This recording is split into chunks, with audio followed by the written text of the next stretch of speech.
So I don't know how many of you are familiar with the old consoles like the Sega Genesis slash Mega Drive, the Nintendo Entertainment System or the Famicom or its successor, the Super Famicom. But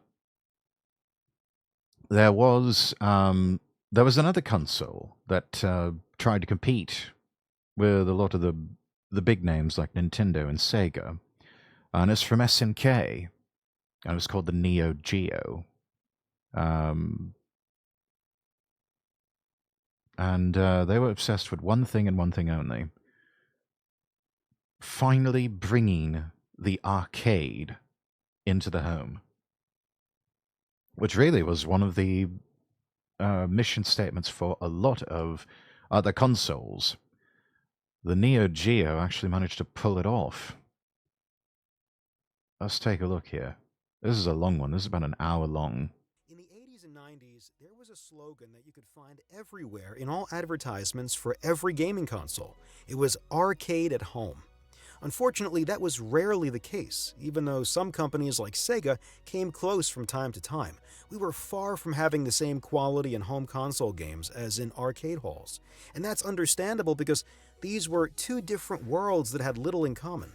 However, one console managed to pull off this crazy idea of bringing the arcade experience home, something that seemed unthinkable at the time. Here is the uncommon story of the Neo Geo, a console so mind-blowing. At its announcement, many thought it was a scam, yet it would go on to become one of the most unique consoles of its time. The Neo Geo. Those big cartridges. Those things were bulky. They're kind of heavy too, if I remember right.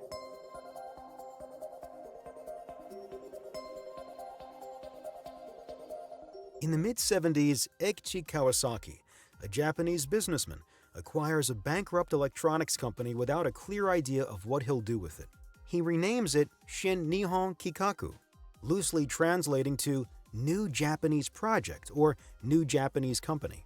In April 1978, Space Invaders is released in Japan, becoming an exceptional success. Within months, 100,000 arcade cabinets are sold, with queues forming at every arcade, some opening exclusively with Space Invaders machines.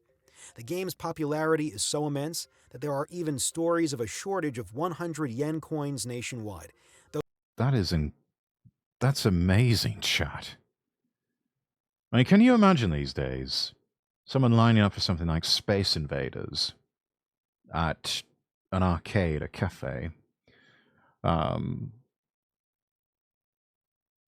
or just lining up for any sort of big name title uh, that's available on the modern market, anything like that. I I I can't. I mean, if you can think of something, then let me know. But it's like this is just a whole different world now, and it just seems so different. Though this leans more toward myth than reality. Observing the substantial growth of the market, Kawasaki decides to add arcade game production and resale to the company's activities. Soon, they release their initial games, clones of popular titles. The first documented game is Micon Kit, a breakout clone, attracting limited attention. However, the company begins to showcase creativity with Yosaku, a relatively obscure game apparently based on Japanese song lyrics. It involves cutting trees while avoiding falling branches, an original concept for its time. Ozma Wars, a derivative of Space Invaders, follows, introducing Probably would never be a big seller in the Western world, just because something like that, avoiding falling branches while trying to cut down trees, I don't know. We've seen the growth of a lot of niche types of games, so it could work. But yeah, early days of gaming, can't imagine that would have any sort of resonance with a Western audience. multiple levels with different patterns. Despite running on the same machines as Space Invaders, the arcade cabinets sometimes struggle, resulting in occasional slowdowns. Ah, the early Early days of on, there's a gaming, clear yes. eagerness to push boundaries, even if it means going a bit overboard. Other games like Safari Rally bring in some money, providing the foundation for more significant projects. Soon after, Shin Nihon Kikaku shifts its focus exclusively to Damn, video that was a games, gnarly crash. abandoning Let's see that Shin again. Nihon Kikaku, the foundation for more significant projects. Soon after, Shin Nihon Kikaku Kaboom! shifts its focus exclusively to video games, abandoning other activities and designing the hardware for their arcade cabinets, instead of just creating new games on existing machines. In 1981, they release a gaming pioneer, an arcade cabinet named Vanguard. Vanguard is one of the earliest scrolling shoot-'em-ups, allowing players to shoot in 4 different directions. It also integrates special chips for synthesized voices, quite impressive for its time. Quite impressive for its Let's hear time. that again. Vanguard is We don't even think about stuff like this, but the idea of voice chips, that was huge in arcades, and the ability to produce even synthesized voices, or have some sort of recording of a voice actor saying something.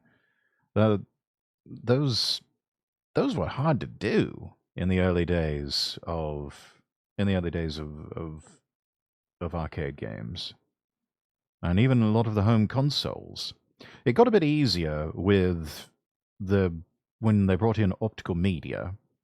So, the first CD-based type games, like your Mega CDs, and later on Sega Saturn, Sony PlayStation, that sort of thing. So it got a bit easier, but yeah, it in the 1980s and especially the 1970s was nearly unheard of. And point out another thing is that just as there was consoles that you had to choose from, and then specific types of cartridges to plug into those consoles to play games at home, it was very much the same way with arcade games. There would be an arcade sort of cabinet architecture, and then you would have lots of games based around that. That was sort of revolutionary for the time. It used to be that they would build a specific type of cabinet, and would have probably even a specific type of chipset for a certain type of game. And that started to move towards, okay, we've got, other types of hardware that we can put into different cabinets, and then all of a sudden you've got S&K coming up with rather novel ideas like what we'll see here shortly. considered a precursor to later genre revolutionizing games like R-Type and Gradius. Although not developed exclusively in-house, the company collaborates with an enigmatic entity named Tose, known for creating games for major companies without receiving due credit. Vanguard becomes a massive Silent success in partner. Japan, prompting Centuri, a company in the US, to license and distribute the game. It performs exceptionally well in the US, allowing Centuri to surpass their annual profit projection in a single month. To avoid Speech with a purpose. When Vanguard speaks, it makes sense. Cute sayings from a game are well cute, but they quickly become annoying to a serious player. Vanguard's voice, from its cheerful bon voyage to its booming congratulations, truly aids a player. Its warnings of danger and announcement of new zones adds just another dimension to this truly revolutionary game. Man, they're having to lay it on thick for this one. Even the taunting laughter of the enemy Chemless in the bleak zone is designed to raise the level of awareness and intensity of competition. Yeah, definitely laying it on thick here. Century Inc. This is out of Hialeah, Florida, and Banner Games of Philadelphia. licensing agreements for U.S. distribution, Shin Nihon Kikaku establishes a U.S. branch called SNK Electronics Corporation, later becoming SNK Corporation of America, responsible for localizing games developed by the Japanese team. In the early 80s, the proliferation of clones continues, with copies emerging for every successful game, be it Pac-Man, Donkey Kong, Tron, Galaga, Frogger, Dig Dug, Defender, Joust, or Tempest. Some companies specialize in cloning successful games and releasing cheaper, often bug-ridden versions. The arcade industry, which had evolved rapidly until then, faces a downturn. So many arcades are not updating their cabinets, still featuring games from several years prior, like Space Invaders, now 4 years old in 1982. This global trend contributes to a decline in the video game industry. On the console front, the Atari 2600, dominating the American market, also shows signs of fatigue, with A lot of people don't even remember that. A lot of us are too young to remember that. But yeah, 1983 was a year where the game industry absolutely just melted down. And people honestly believed back then that video games were a passing fad at that point, and that they would never be what they once were, that they would never um, be as popular ever again. It's just like, oh, well, it's had its day in the sun, so let's move on to other things. It shows, yeah, well, they were quite wrong on that, Rosso. They were. Yes, because only a few years later, Nintendo came roaring back with the Famicom or the NES, which they honestly, I think, if I remember right, in order to get American distribution, they could not sell it as a video game console. They had to sell it as something else entirely.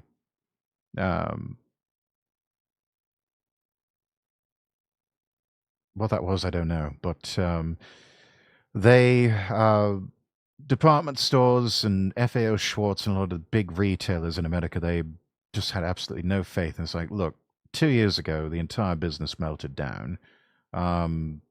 We're not taking a chance on something like this again, unless unless of course we can sell it as something else that might have some traction. And they did.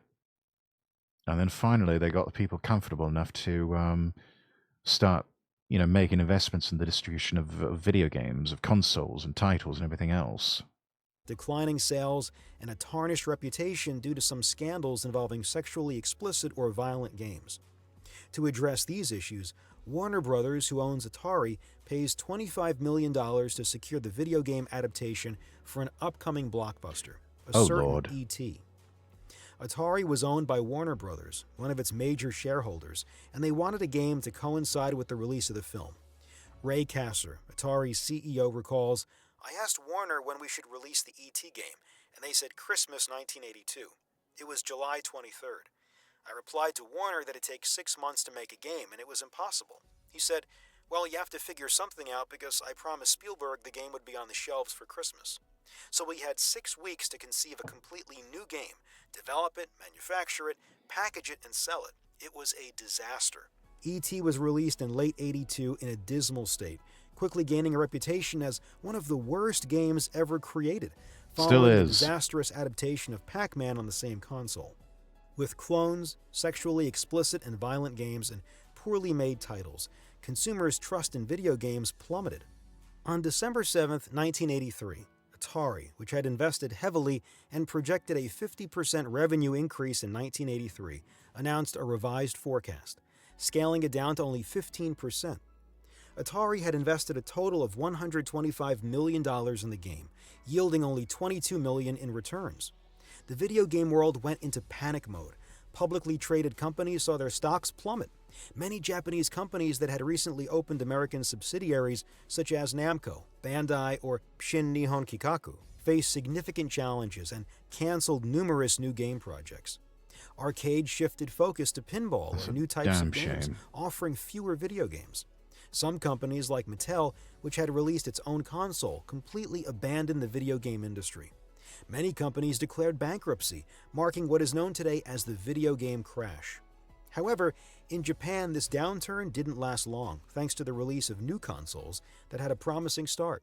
Sega's SG-1000, the first version of the Master System, and Nintendo's Famicom. Sega's SG-1000. Look at this chat. Some of you might not recognize this. Maybe you do with the controller. First version of the Master System and Nintendo's Famicom. The Famicom is what would eventually become the Nintendo Entertainment System. It's a much smaller console in Japan. The controls are hardwired, and they even dock on the sides of the console itself. Well, the rest of the world got something quite different. Bigger, bulkier console. Front slot loading rather than a top-loading console. Even the cartridges were different. Different circuit boards, different everything. Famicom cartridges are much smaller, much more compact. Other big differences, the Famicom eventually got its own disk system. So you had Nintendo games that were being put on floppy disks. They even had one of the first versions of online gaming with a modem that could be plugged into the expansion slot on the Famicom. It was amazing. It really started to live up to its name of the family computer. The Japanese equivalent to the NES. The Famicom sold exceptionally well, impressing with its intelligent design, graphics a step above the Atari 2600, and contemporary consoles, ergonomic controllers with a D-pad, and impressive games like pinball, golf, Donkey Kong, or the first Mario Brothers. Its release, coupled with popular arcade games... Yeah, that was another thing, is that the controls, the select and start buttons, only available on the Player 1 controller. Player 2 had a microphone and some sort of dial or slider to control volume. Not sure what they used the microphone for, though. Games like Kung Fu Master, Pole Position, or Astron Belt gradually allowed the Japanese video game industry to quickly recover from the crash. Japanese companies quickly regained momentum, including Shin Nihon Kikaku, which had some small success like Mad Crashers in 1984 and Alpha Mission in 1985, slowly gaining recognition. Though remaining relatively obscure to the general public, two games would completely change that. In 1985, the NES was released in the US, and Super Mario Bros. Launched in Japan and the US, helping revitalize the video game industry while reinventing modern platformers. After the console's sales explosion, many companies turned to Nintendo for licensing adaptations of their arcade games, including Shin Nihon Kikaku, which even opened a second American subsidiaries, responsible for adapting arcade games into NES titles. In 1986, Shin Nihon Kikaku officially renamed itself SNK and released Athena, a visually appealing platform action game that impressed with a slight RPG element with lots of items to collect and use. This coincided with the period... That's come a long way from something like Mario Brothers. That looks really good, actually. ...when Japan discovered and became passionate about RPGs, with the release of Dragon Quest in April of the same year. JRPGs, But its let's success go. was nothing compared to a new game they would release that same year, Akari Warriors, an action game set in a war, enjoyed enormous success. It was the third highest grossing arcade game of 1986. Honestly, they could have renamed that Rambo, the video game, and it probably would have sold rather well. Could even have shelled out to have Sylvester Stallone have his picture on the side of the cabinets. Whether in Japan or the US, and would be a catalyst for the upcoming trend of war-themed action games like Contra, which would follow the next year. Akari Warriors brought SNK into the spotlight, legitimizing it as an innovative and talented company of that era. And starting in 1987, arcade games rapidly evolved thanks to the integration of new processors, including the Motorola 68000. With the idea of incorporating voices into games, fun game. SNK releases a video game called Psycho Soldier, nicknamed the singing video game at the time because SNK had the idea of integrating a song directly into the gameplay. Listen to this.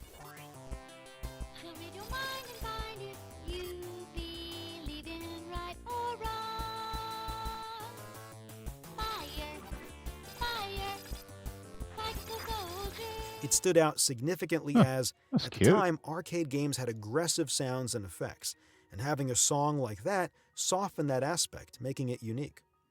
Meanwhile, arcade game adaptations for the There's such a stark contrast, all of that action, all of the explosions and everything else, and then all of a sudden you hear sweet Japanese girl singing a song to you, singing a J-pop song. Sort of, really, really does take the edge off, I think.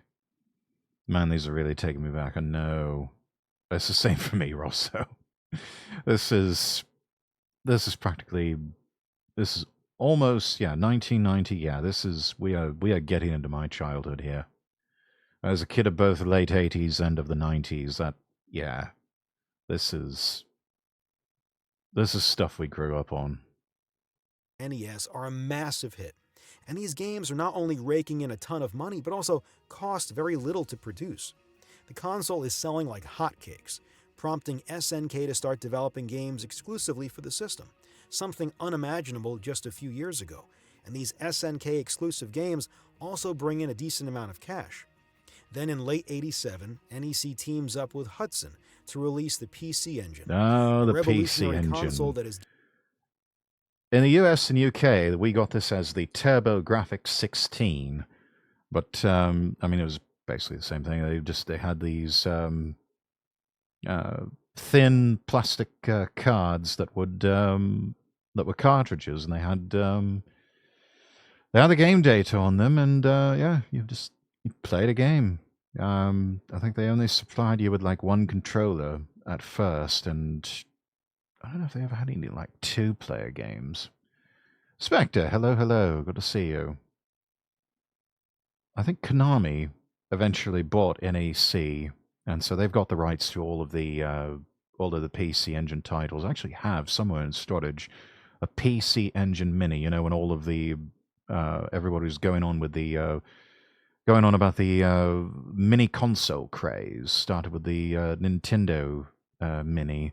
Well, there were some other ones. There was the Genesis and Mega Drive Minis, and I think there were also, I know they also had a PC Engine Mini, which was actually kind of cool because you could switch between the offerings that were made available for the TurboGrafx 16 and in the US and UK and Europe, and then you also had certain offerings that were Japan only for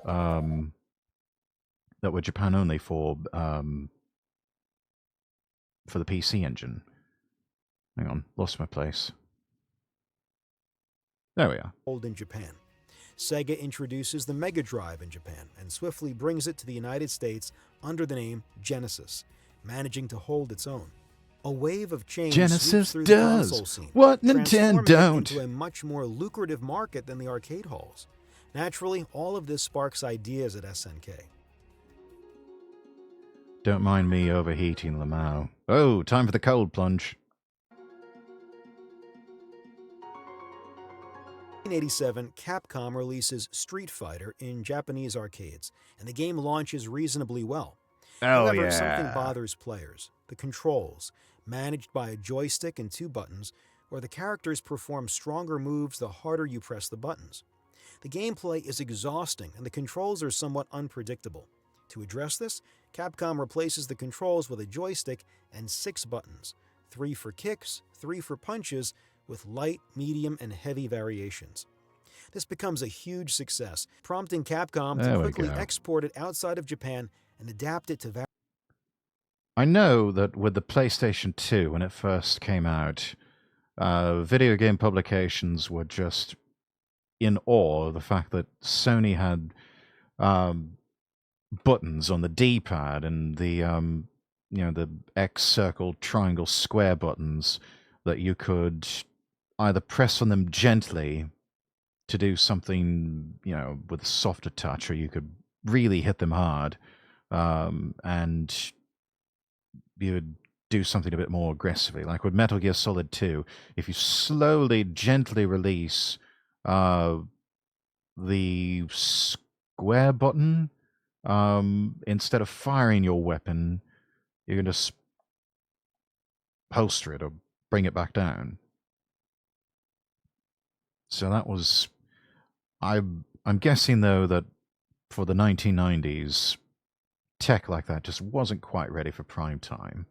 So, yeah, understandable that they would feel just absolutely exhausted, players would, playing the original Street Fighter with that. Yeah, being in the cold plunge doesn't do anything. Oh, no. Various platforms, Street Fighter stands out from the myriad of shoot 'em ups and racing games populating arcades. To give you an idea, among the top 10 highest grossing arcade games in Japan that year, 7 were shoot 'em ups and 2 were racing games. Street Fighter brings Hell something yeah. different, successfully capturing players' attention and becomes one of the most profitable arcade games of 1988.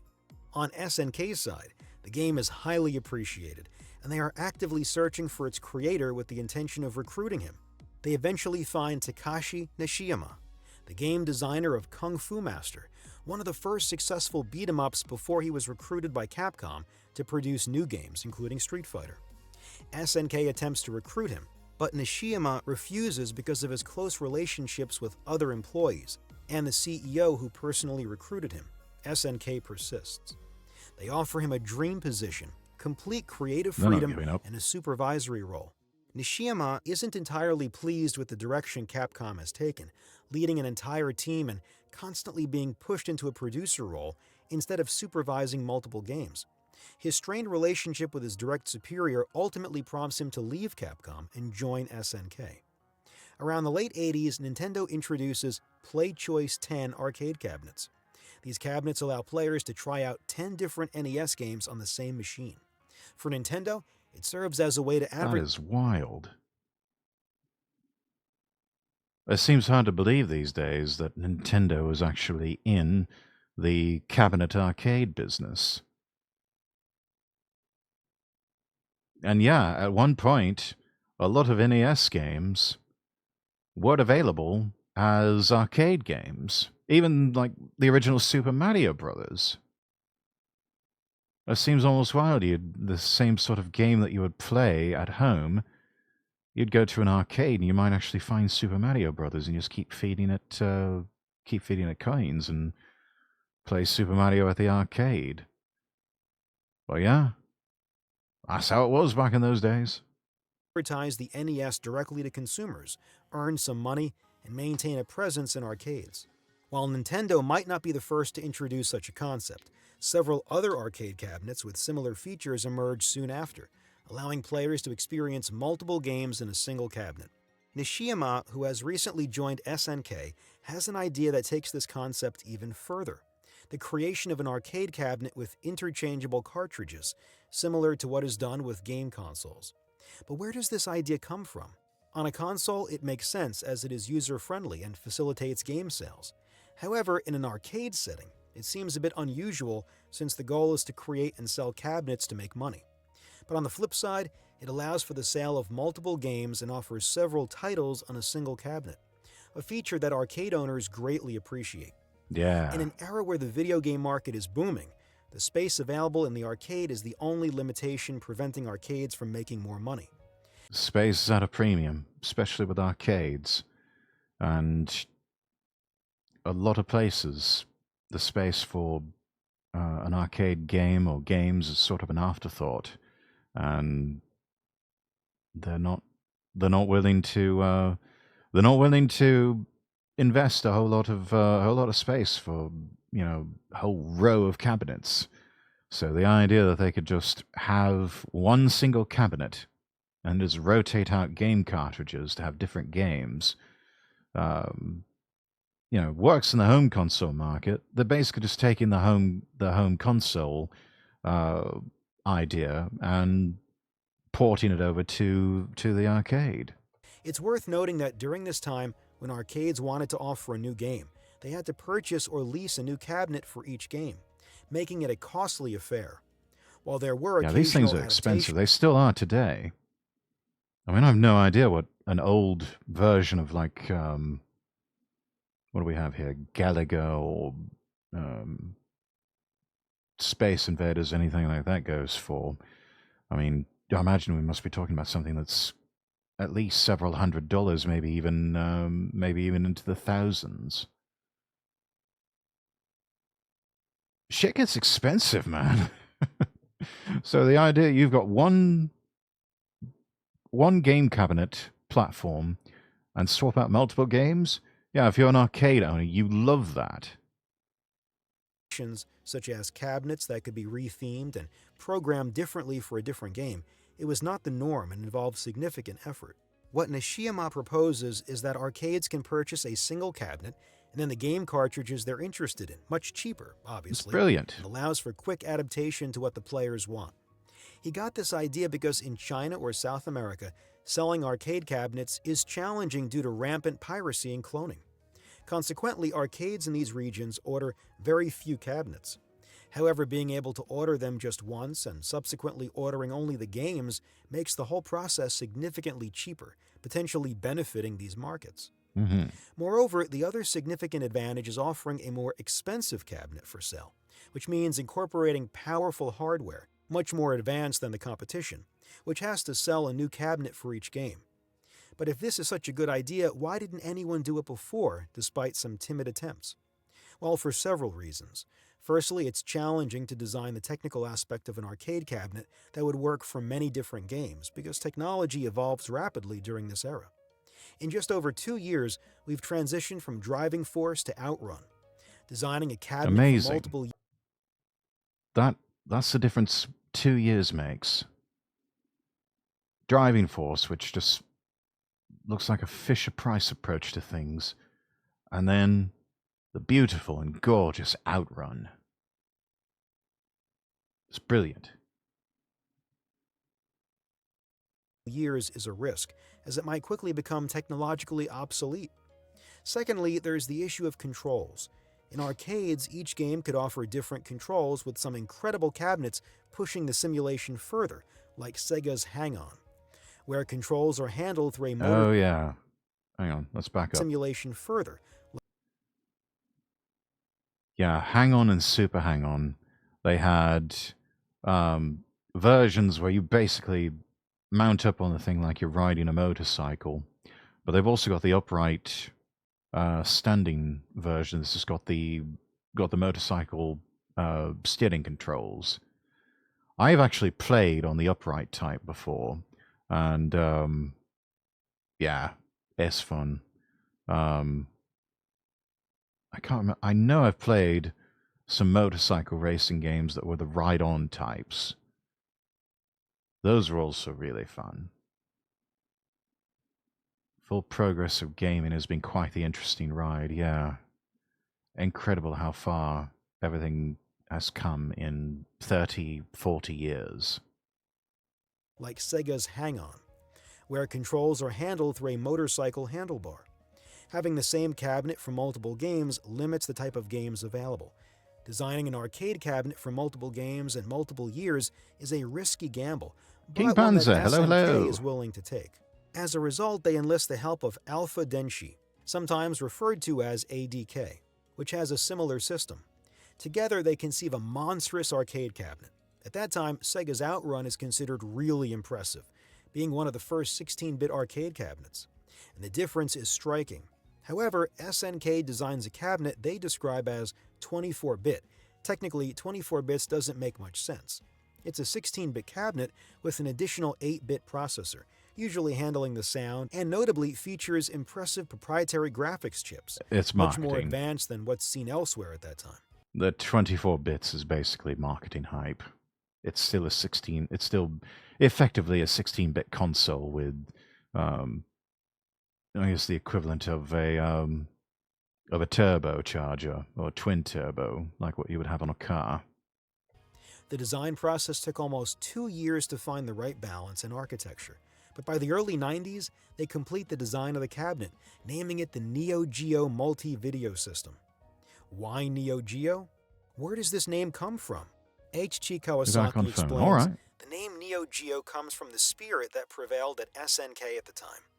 Neo-Geo means new frontier in Latin. When we developed this system, we solicited a few suggestions internally, and one of our developers proposed the name Neo-Geo. We were trying to promote our new system in arcades, and we found the name perfect. Strangely, They really put a lot of thought into names. I think if I would ever name a product or a service or maybe even a company, I'd probably want to consult a team from Japan because they're so clever about coming up with things like that.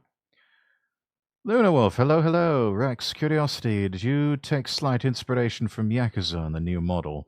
Um, it's possible. I think there's a very heavy K-pop influence on this one, but this is actually a modified model that is pre-made.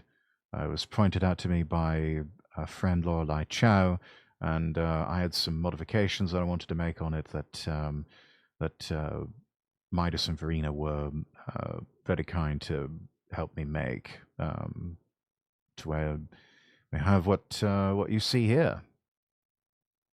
An album of the same name by Ryuichi Sakamoto was released in the late 80s, and it was popular in Japan just before SNK registered the trademark. But during the design of the interchangeable cartridge arcade cabinet, they realized that they're essentially designing a game console. Nishiyama For then the introduces arcade. the idea of a console version of the arcade cabinet. Remember, the Genesis has just been released in the United States, with Sega repeating that its console is the arcade at home, which isn't entirely true. Despite Sega's substantial work on arcade game adaptations, the gap between the two is apparent, but commercially, Sega's approach seems to be working.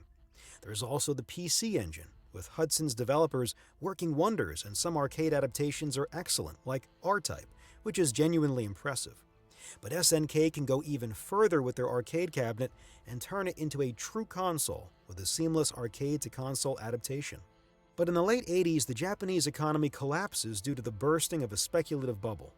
While the 80s were a golden decade with Japanese citizens having significant purchasing power, much of which was allocated to entertainment. One of the reasons why the Japanese video game market is so big at that time, and the success of the Famicom. But suddenly, the Japanese have much less money to allocate to such entertainments. However, on the flip side, hundreds of thousands of people lose their jobs at the same time and struggle to find new ones. Consequently, some of these adults find themselves with much more free time and start frequenting arcades, returning almost every day. Some even go as far as directly buying arcade cabinets from wholesalers because it's cheaper than playing daily, and the phenomenon gains momentum. In fact, many people still had a lot. That's, I mean, there's an idea. Just buy the thing from an wholesaler. Mainly saying because of the attire and face and hair. Yeah, no, it's definitely a lot of K-pop influence on this one, I think. But cool. Hope you well. I'm doing all right, Luna. Hope you're doing all right too. Lot of money saved up after this golden decade, but no employment, resulting in decent purchasing power and a lot of free time. Seeing this, SNK thinks they could design a Gosh, that sounds console almost that like an sits early between retirement. arcade cabinets and traditional consoles, allowing players to enjoy arcade games at home without any compromises. SNK then begins Yeah, I'm all designing good. a console Good. that would use the hardware of the arcade cabinet, a console aimed at adults with a design much more mature than other consoles, which tend to have a more childlike design, notably the Famicom. But SNK struggled to find an appropriate form that sets it apart from other consoles and doesn't look out of place in an adult's living room. Toshiyuki Nakai, who worked at SNK during this period and participated in the console's design, says, "Our first design concept was, let's make something that looks cool. Many game consoles of that time had a rather childish design, similar to a toy. That's true. Well, especially with the Nintendo consoles. The Sega consoles had a bit of an edge to them and were a little more, I don't know, shall we call them funky fresh? Um, Darker color schemes. And honestly, it seems like they got a lot more inspiration, SNK did, from Sega than anyone else. Nintendo's consoles, yes, absolutely. They look like children's toys. But the Sega? The Genesis and the Mega Drive, yeah, those. Maybe not the Mark III so much, but everything from like the Master System onward, yeah, those had almost like a quality of that was something you put on a shelf with your hi-fi system. At least that's the impression I always got. We wanted to create something that no one had seen before, a console with a simple and luxurious look. For this, a question quickly arose about the color of the console. Got some important news. If you're going to be in VC tonight, I'll let you know. Yeah, I might be we might be having a bit of a watch party later on, a bit of a hangout. I don't have to be at work tomorrow. I'm taking the day off. But yeah, yeah. Let me know. Nowadays, there is a lot of multimedia equipment with metallic colors, but at that time, black was the most common color. Yes. Therefore, we chose black for the Neo-Geo, so that it wouldn't look strange next to other audiovisual equipment in a living room. Black was also the cheapest color to use, and that was also a reason. Yeah. The idea of like black or gray or something like that on everything from all sorts of electronics, from television sets um, to VCRs and Betamax players, to hi-fi equipment like your stereo receivers and turntables and cassette decks. Everything that you would find in a living room, all of that is the reason of so much of that was always black or gray. Was those were the cheapest colors to manufacture and use. A lot of that stuff came in by default as black, or it was one of the cheapest dyes that they could have for plasticky bits. Um, and the grays were designed to sort of mimic a lot of like metal parts, because they still used a lot of metal back then, in a lot of electronic components. Uh, I think though 70s into the 80s, as the 80s went on, you started to see a transition away from um, wood or faux wood accents, um, kind of moving away from that. Although I will say there was a lot of electronics manufacturers are able to do that rather tastefully. I kind of miss it, to be honest. My PC is black, seeing as my dad painted my room white. The black pops out. Yes, yes. Very masculine too.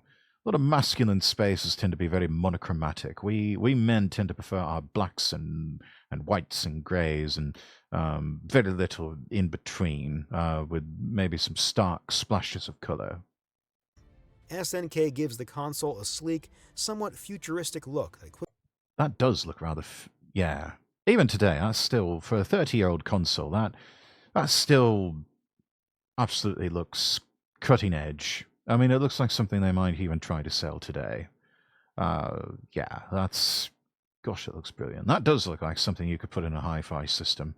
And I imagine, though, out of all of the consoles, the Nintendo consoles, Sega with the Genesis and Mega Drive, and then PC Engine, and then TurboGrafx 16, as it's called elsewhere, and then the Neo Geo. Neo Geo is almost like the audiophile grade version of game consoles. quickly appeals to employees. Intended for playing arcade games, they equip it with a joystick and 4 buttons. A stark Yeah, that's your controller there, chat, for the Neo Geo. It is almost as big as the console itself.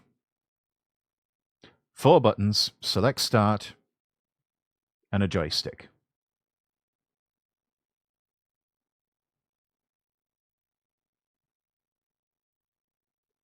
Compared to Sega and Nintendo that had fairly compact controllers, especially Nintendo. Neo Geo went entirely the opposite direction. contrast to the controllers of other consoles, all of which are based on the Famicom's design, which was conceived for console games, not arcade games. SNK makes no compromises. This console is technically monstrous, well above the Super Famicom that is arriving and already promising a significant technological leap, and well above Sega's Mega Drive, which is also based on arcade hardware. The console also features a memory card slot that allows players to play. Memory cards with game consoles were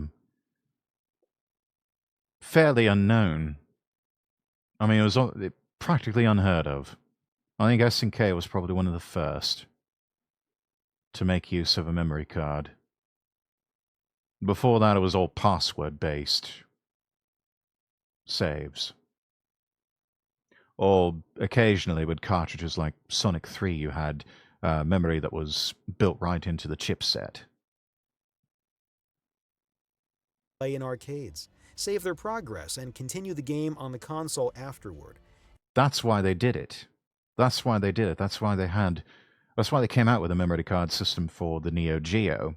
You could actually buy the memory cards in game shops and electronic stores and make use of them on SNK hardware in the arcades, save your progress there, and then if you had the console at home, or if you had the cartridge at home, you plug that in, plug in your memory card, and off you go, continuing where you left off. An innovative idea marking the very first time a game console incorporates a memory card, predating Sony's PlayStation, which would later standardize it. In the early 90s, the console is finalized simultaneously Beat them by with the about 5 arcade years, I cabinet think. and is named the Neo-Geo AES, where AES stands for Advanced Entertainment System. Even though the market seems saturated with existing consoles, NES, Mega Drive, all the variations and extensions of the PC Engine, and despite the intense Yeah, the PC Engine did not just stop with this little cartridge reader. There was a whole docking station that they came out with that had an optical drive for CD-ROMs, so you could slot in your PC Engine into the docking station with the PC Engine CD, and yeah, you had this whole system coming up where you could play games on cartridge, or you could play more advanced titles on CD-ROM. promotion and crazy anticipation surrounding the Super Nintendo, SNK is gearing up to launch simultaneously with the arcade cabinet and the most powerful console in history.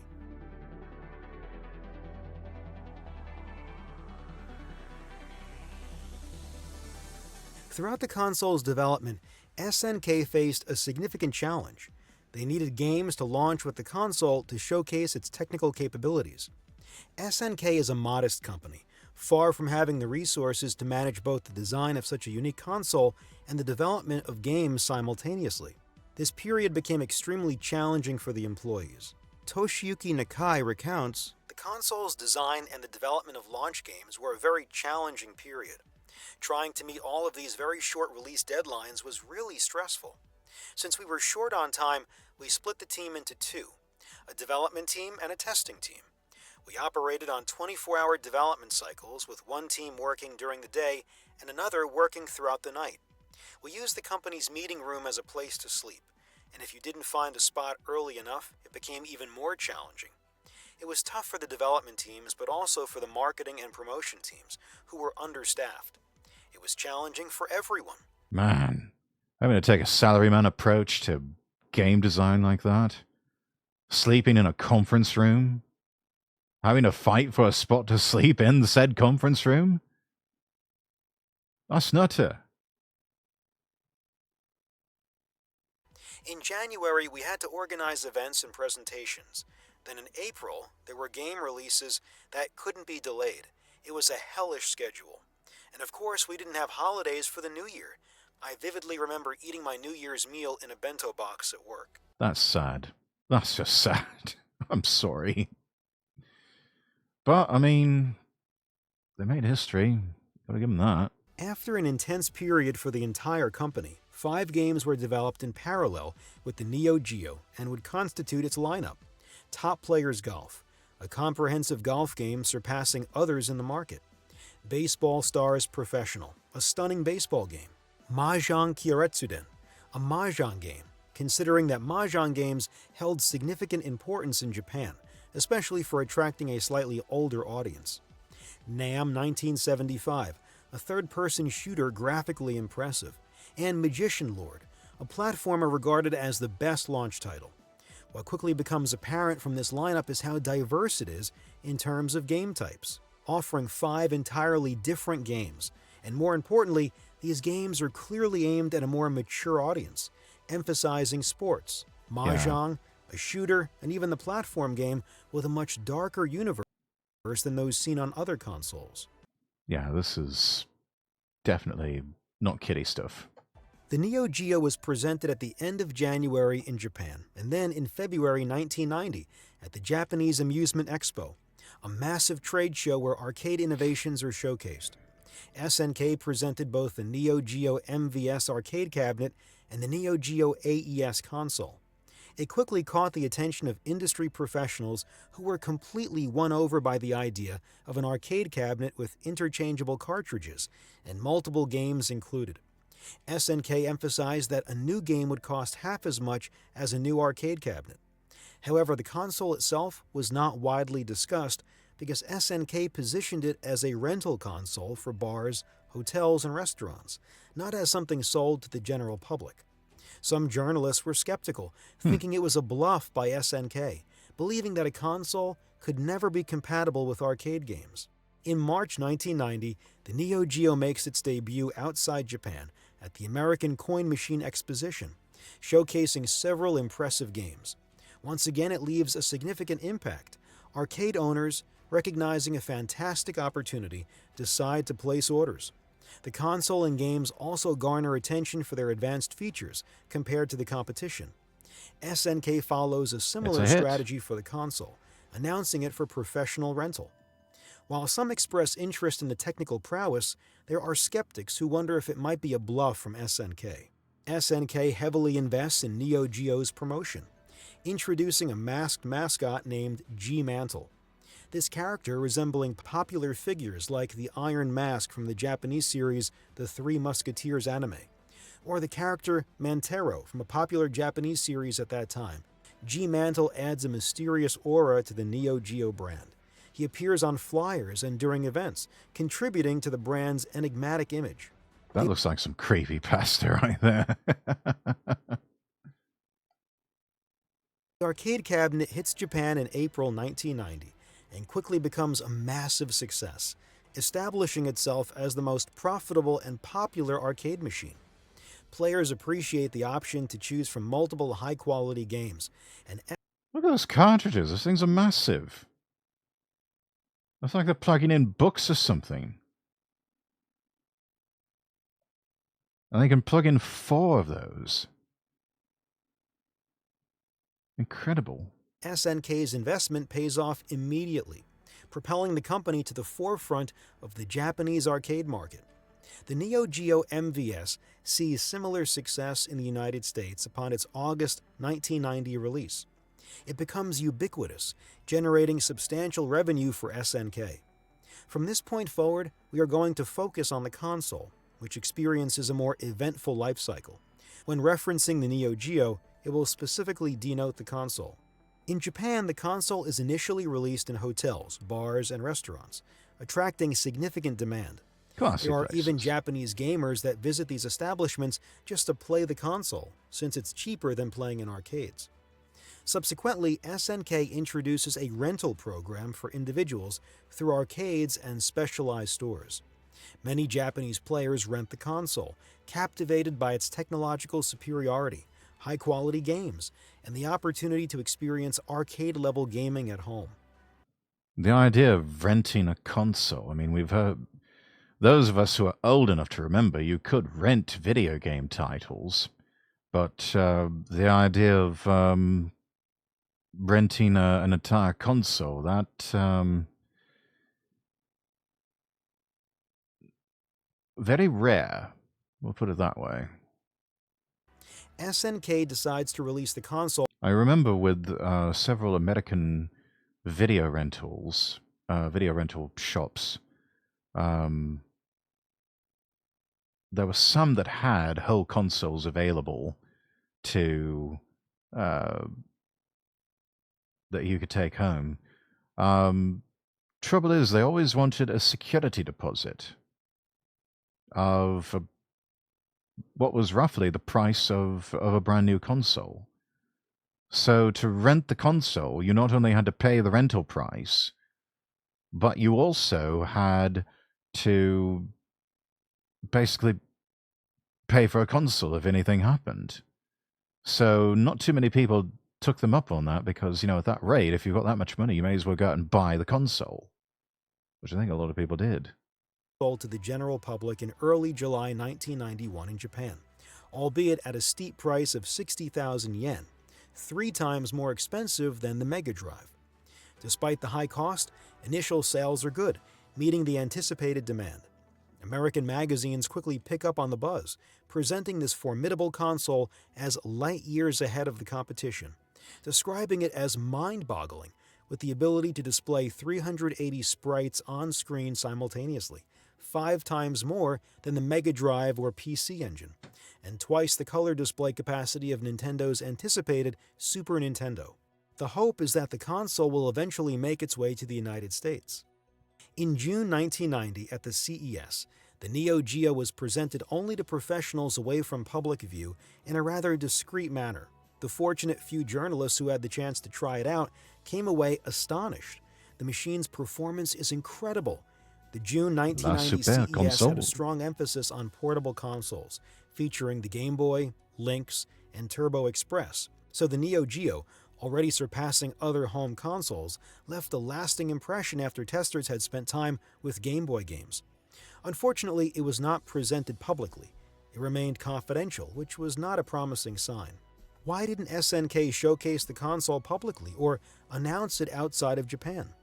The American subsidiary of SNK wasn't convinced by the console, thinking it's too expensive.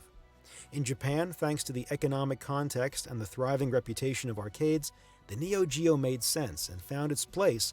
However, in the United States, the situation was entirely different. The economic context was catastrophic, entering a recession, and the purchasing power of households is too low to afford such an expensive console. Historically, outside Japan, consoles targeted a younger audience, and a demographic that couldn't afford such an expensive console. However, SNK Japan firmly Yeah.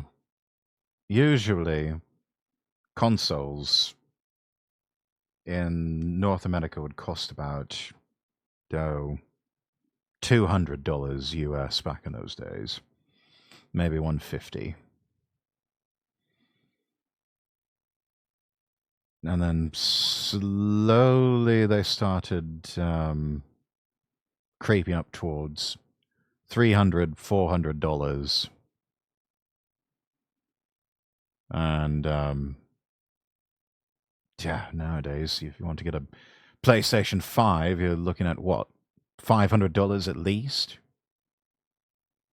believed in its success, encouraged by its modest success in Japan, and pressured the American branch to release the console, at least to give it a try.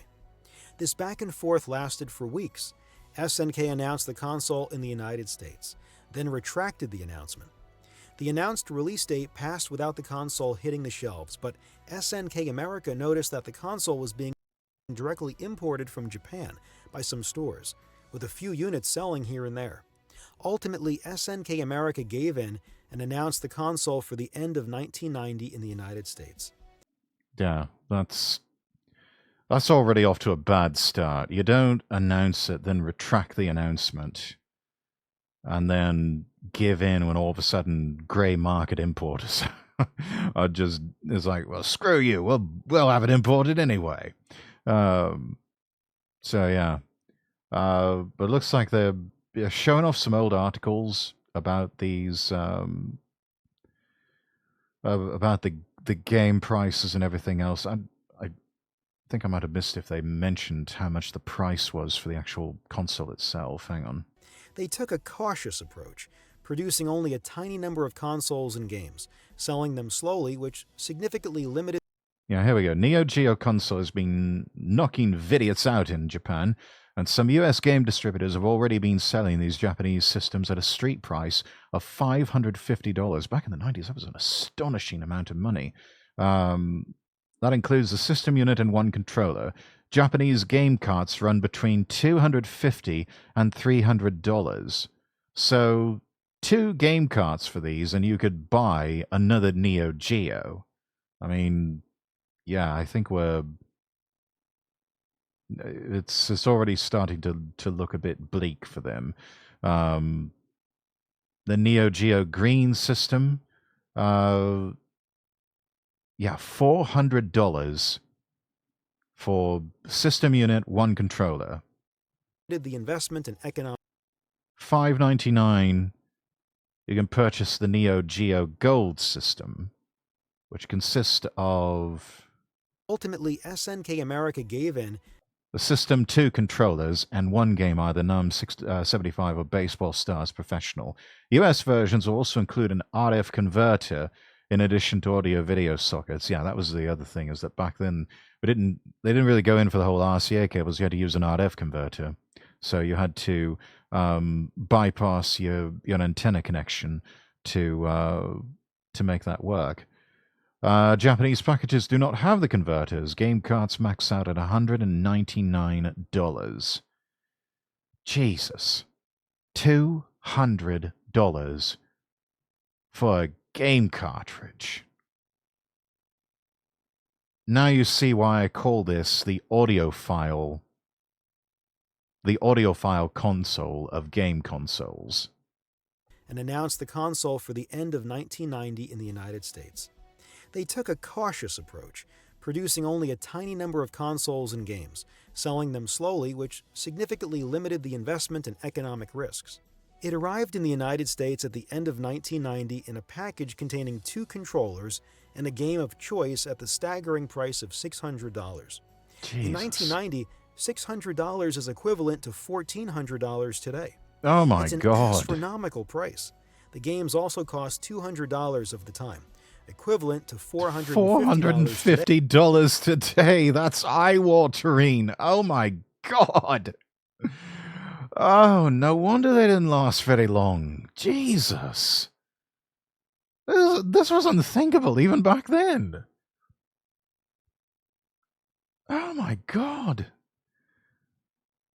Hi, Dragon Warrior. Welcome in. What's happening? Not much. We're taking a look at a documentary about the Neo-Geo and its whole inception and bringing it to market. Literally brought the arcade to the home. It was about the only console that could pull it off.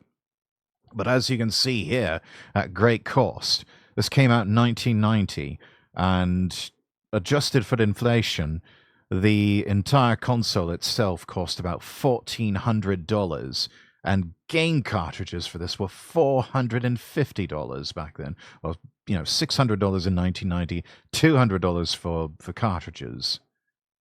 each. SNK fully embraced this. The console was a luxury item, not designed for the mass Yeah, market, at that price, but that for is a niche luxury players item. who wanted quality, regardless of the price. The reason the games were so expensive was because they were massive cartridges with huge memory for that time. Several dozens of megabits for launch games. That's more than most Mega Drive games. Jesus, 62 megabits versus 4 megabits for a Mega Drive console. Cartridge. Whoops. God damn. I know, right? From the same era, resulting in more expensive but richer games. Its American release stunned players worldwide, garnering attention in many countries. Gamers drooled over this console and its games, which were more advanced than the competition. The Neo-Geo became a dream for millions of players, most of whom were still using 8-bit consoles like the NES. For many, the shock was intense.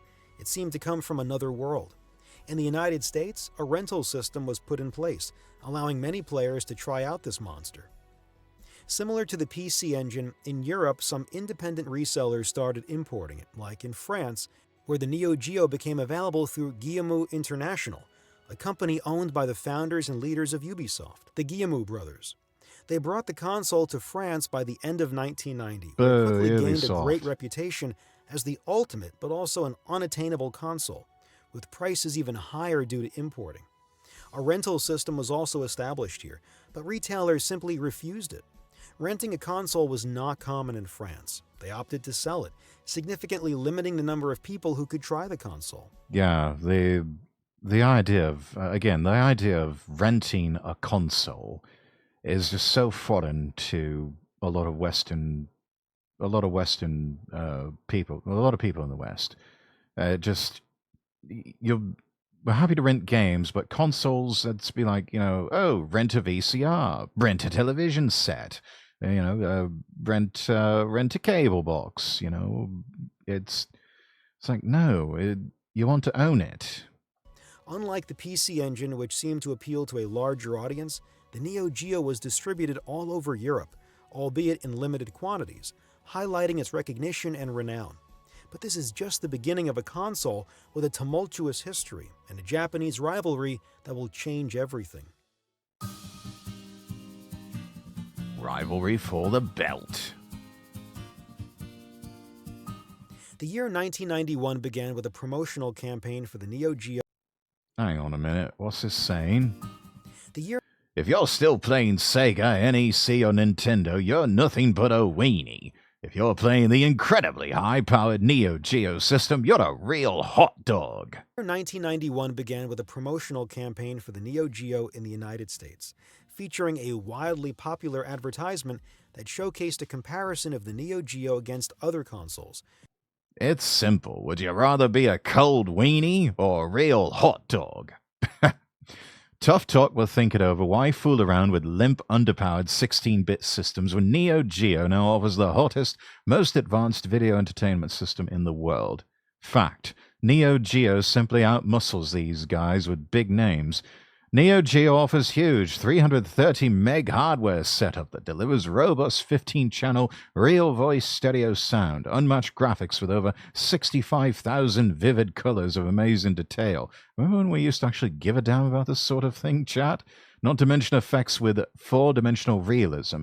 Does Neo Geo cost more than other video game systems? You bet. Well, at least they're honest with themselves. Does a Ferrari cost more than a Yugo? Does Prime Rib cost more than Squirrel Burgers? With Neo Geo, you get more than you paid for. I mean, at least they take ownership of that. But it's like, yeah, it's more expensive, but, I mean, look at what you get. Showing that the Neo Geo was a gaming powerhouse compared to its competitors. Soon after, the Neo Geo underwent a price drop from $600 to $400. They always do. This reduction was attributed to a new bundle offering the console with a single controller and no game, making it somewhat more accessible, although still expensive. Yeah, they always seem to do that. Console manufacturers, they bring it out for this really high price, and then before long it's like half that. I almost feel like a fool having been one of the first people in line to purchase a Sega Dreamcast back in 1999. But then again, I don't know. However, the main concern remained the high cost of games, which did not see a corresponding decrease in price. Oh, God, in Europe, the price also saw a decline, but this did not significantly impact sales. Simultaneously, the Neo Geo doubled its available game library, presenting 6 new titles at the January 1991 CES. These included a Tetris-like puzzle game, a much-needed shoot-'em-up, a bowling simulation, totally a not Mario-style Tetris. platformer, and an impressive first-person perspective beat-'em-up. The Neo Geo garnered widespread attention in early 1991, being prominently featured in various discussions. However, That's its cool. visibility was short-lived. The release of the Super Nintendo in Japan created a frenzy, and when it reached the United States, it performed exceptionally well. Despite initial skepticism, especially after the success of Super Mario Bros. 3, the Super Nintendo gained popularity, with Super Mario World selling at a phenomenal rate. The Super Nintendo showcased a significant leap from the NES, particularly with its Mode 7 capabilities, evident in games like Pilot Wings and F-Zero, which offered pseudo-3D gaming previously unseen on consoles, and that were absent on the more expensive Neo Geo. Mid-1991 witnessed the explosion of another phenomenon, Sonic the Hedgehog. After a triumphant presentation at the June 1991 CES, Sonic was released on the Sega Mega Drive, achieving a global launch in less than a month. Thanks to aggressive promotional campaigns and an impressive game, Sonic quickly became Sega's mascot, legitimizing Sega as a competitor to Nintendo and its Mario. Sonic the Hedgehog ended up being the best-selling game of 1991. Yeah, the idea of this, it seems hard to fathom, but this was a time when Nintendo really did not have viable competitors. They sort of had cornered the market almost. And then all of a sudden, Sega comes out with Sonic the Hedgehog. And now they've got a contender to beat back against against Mario and Luigi. SNK, however, I don't think they ever really found their footing with anything like that. They were still so focused on that original mission of bring the arcade to home. Significantly boosting Mega Drive sales.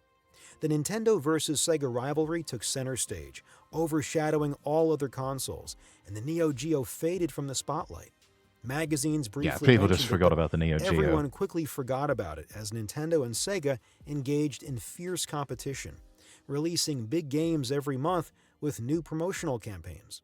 In Japan, the situation was different, as the Mega Drive struggled in sales and Sonic was not as popular. The Super That Famicom seems hard to dominated, but believe. the Neo-Geo found its niche and was praised by older players who spent more time in arcades, especially since the Neo-Geo MVS arcade cabinet was a great success, featuring regularly updated games.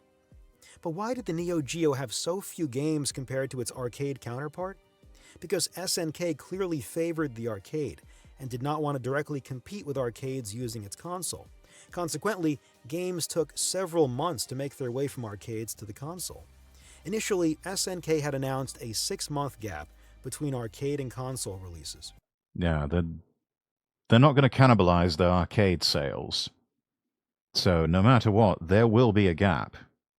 Well, there would have been a gap. It's like, yeah, you've got 6 months to enjoy this game in the arcades, and then we will think about bringing it to the home.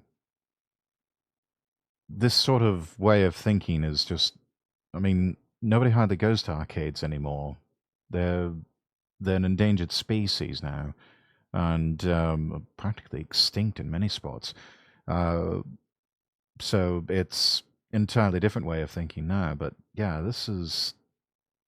back then the emphasis was on the arcade first, and consoles were almost an afterthought. And although it ended up being a bit faster, it was still a slow process. Popular games like Robo Army, 8-Man, or Cross Swords launched on the console several months after their arcade debut. The intended audience, who frequented arcades, likely had already played these games and was hesitant to spend $400 on a game they had experienced before. Additionally, arcade technology evolved rapidly, rendering a game obsolete by the time it took 5 months to reach the console compared to the popular games in arcades. Another significant issue with Neo-Geo games, despite their exorbitant prices, is that they can be completed very quickly. This is because most games on the console have unlimited continues. For players unfamiliar with the era, many games back then had a limited number of lives, and once lost, players could sometimes use continues to resume their game. In arcades, continuing often required additional payment, but on consoles, continues were bonus features to be earned. However, since Neo-Geo console games were direct adaptations of arcade games, they retained unlimited continues without the need for additional payment. Consequently, these games could be completed extremely quickly, with some finishing in less than an hour, a bitter pill to swallow after shelling out such a high price. The console struggled in the $200 back in 1990 for a game that you could finish in an hour. No. I'm sorry. That's a bridge too far. In the face of fierce competition, with Sega misleading everyone about the exceptional technology of its Mega Drive through a supposed but meaningless blast processing, and Nintendo offering games that the Neo-Geo couldn't replicate with its famed Mode 7. The Neo-Geo found itself in difficulty, and rumors even circulated that SNK might halt production. A period of uncertainty persisted for several weeks, leaving the console's fate unknown. By directly comparing itself to other consoles in its promotional campaigns, the Neo-Geo inadvertently placed itself in competition with them, contrary to its initial intent as something different. Nobuyuki Kuroki, a game designer at SNK, explained, "When we released the Neo-Geo, it wasn't to compete directly with Sega and Nintendo. We had this idea with interchangeable arcade cabinets, and we wanted to bring that experience home. We were in the same market as other competitors, but we had two ways to make profits, through arcade cabinets on one side and the console on the other. It wasn't about directly beating others, but rather seeing if there was a space for us in this market. But the year 1991 also marks the triumphant entry of a game genre that had been rather discreet until then: fighting games. While Street Fighter I had introduced the genre to a few enthusiasts, here we go. and Final Fight had tested the waters, the release of Street Fighter II in arcades worldwide heralds one of the greatest gaming trends. Street Fighter II quickly becomes the most popular arcade game of the year by a wide margin. Still so much fun to Two play that one. factors contribute to Street Fighter II becoming the monumental success it is. Street Fighter Firstly, 2 and Virtual graphically, Fighter. the game is Still two stunning, of my favorites highly of the fighting detailed, genre. and notably, the animations are excellent. In arcades, where your arcade cabinet and game are amidst dozens of others, standing out is crucial, and Street Fighter II accomplishes this remarkably well. The second factor is the combo system it introduces, rewarding dedicated players. Visually impressive, the combo system not only captivates players, but also motivates them to invest time and money into the game. Capcom knew they had something monumental on their hands, presenting the game to arcade managers as their best game of all time. Remember, Takashi Nishiyama, the designer of the original Street Fighter that served as the foundation for Street Fighter II, now works at SNK. Concurrently, he designs a new fighting game addressing the two issues he regretted from the first Street Fighter: a more developed character and story, and a better emphasis on special moves. Thus, at the end of 1991, Fatal Fury launches in arcades, a game that will change SNK's history. Fatal Fury quickly wins over players and positions itself as a competitor to Street Fighter II, trailing closely behind in popularity. Crucially, Fatal Fury impresses with beautiful graphics and meticulously crafted animations. Now, this part I was unaware of. I had no idea that the creative mind behind the original Street Fighter was also the same person who would give us Fatal Fury. Par with what Street Fighter II offers. Despite being different games, with Street Fighter II emphasizing combos and linking different moves, while Fatal Fury focuses more on characters, their stories, and the timing of special moves, the two are constantly compared. Capcom and SNK are seen as rival companies. While Capcom milks Street Fighter II with an astonishing number of releases: Street Fighter II The World Warrior, Champion Edition, Hyper Fighting, Turbo, the new Challengers, the Tournament Battle, etc., SNK follows up with true sequels like Fatal Fury 2 or Special, along with new games like Samurai Showdown or Art of Fighting, exploring new aspects of fighting games, all of which end up in the top 10 most profitable arcade games in Japan. SNK quickly grasps the opportunity to bring its games to the Neo-Geo. While previously players had to wait several months to enjoy these games on the console, from late 1991, the games came much faster within a month. This renewed interest revitalizes the console. Fatal Fury becomes so popular that it becomes SNK's most recognized game, and Terry Bogard, its main character, is elevated to the status of the company's mascot. All these fighting games created by SNK in such a short time, all successful, establish SNK as a company renowned for its excellent fighting games that continually innovate. Simultaneously, to reduce game prices, SNK decides to replace components in the console with cheaper alternatives, further reducing the Neo-Geo's price, placing it around $300 for the cheapest bundle. I remember when he couldn't keep his hands off me. Now he's got that Neo-Geo. He used to play all night with me, hot action, fantasy games, you name it. Now he plays his Neo-Geo. He says his Neo-Geo gives him more, plus Major League Sports, Ninja Warriors, flame-throwing enemies. Can you do that, he asks. I make my play, but he's glued to Neo-Geo's vivid four-dimensional graphics and 65,000 colors. I scream, but he doesn't hear me. Above 15 channels of pure pulsating stereo sound with 7 dedicated to real voice speech. He says Neo-Geo is the most powerful home entertainment system in the world, and that other systems don't even come close. And lately, neither does he. I'll show him. I'll play that Neo-Geo and beat the pants off him. Oh, to think this was advertising back in the 90s. Moreover, Sega releases its Mega CD around the same time, which costs a whopping $300. Despite Sega's extensive marketing campaigns, it struggles to take off, with journalists pointing out that the console plus the Mega CD costs more than a Neo-Geo, which has cartridges that can contain almost as much data as CDs while being more powerful. Seeing this opportunity, SNK launches new advertising campaigns for its console, which literally comes back from the dead after disappearing for several months. It is once again mentioned everywhere in the press, and SNK opens the console to more licenses, resulting in a more diverse game library with an average of 2 new games per month, compared to only 6 in its first 4 months. God, only SNK's 6 brilliance doesn't titles. shine only in fighting games. Almost all Neo-Geo games receive excellent reviews in the press, regardless of the genre. The Neo-Geo boasts a library of very high-quality games, recognized as such. This is truly the golden age of SNK and its Neo-Geo, featuring excellent sports simulations, fantastic shoot-'em-ups, and outstanding fighting games. However, starting in 1993, things will quickly become complicated for the company. Against the ropes. Oh no, what happened? What happened? The year 1993 proves to be a bit delicate for SNK.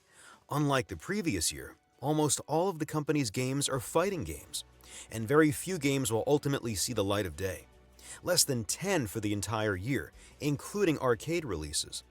This is a meager output compared to previous years, and due to the cheaper components used in the console to reduce its price, technical problems emerge, leading consumers to complain and even express outrage.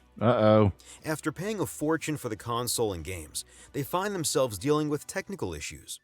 But what truly shakes up SNK in 1993 are persistent and widespread rumors of a CD version of the console.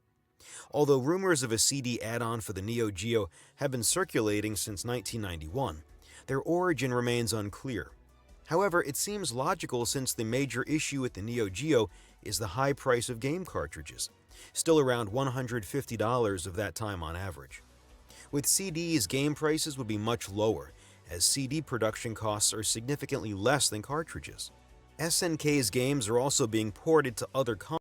Yeah, that's the movement away from cartridges over to optical discs for games was primarily because they were cheaper to manufacture, but they also had the added benefit that they could do more stuff. You know, they could hold more data, and they could even hold high quality audio and visuals. Consoles like the Super NES, Mega Drive, and even the PC Engine, which will get a special card just to run the latest SNK games, including Fatal Fury.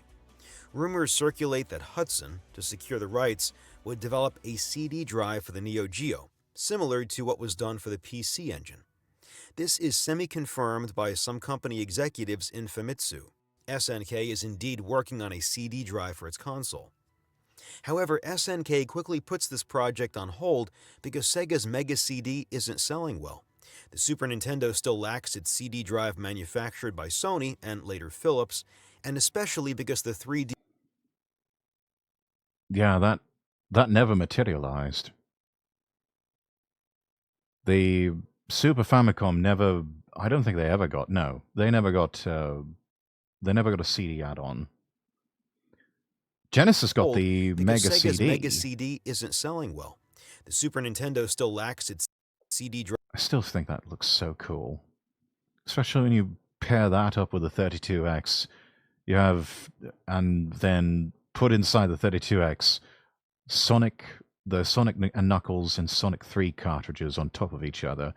You have you have what has been called the Tower of Power.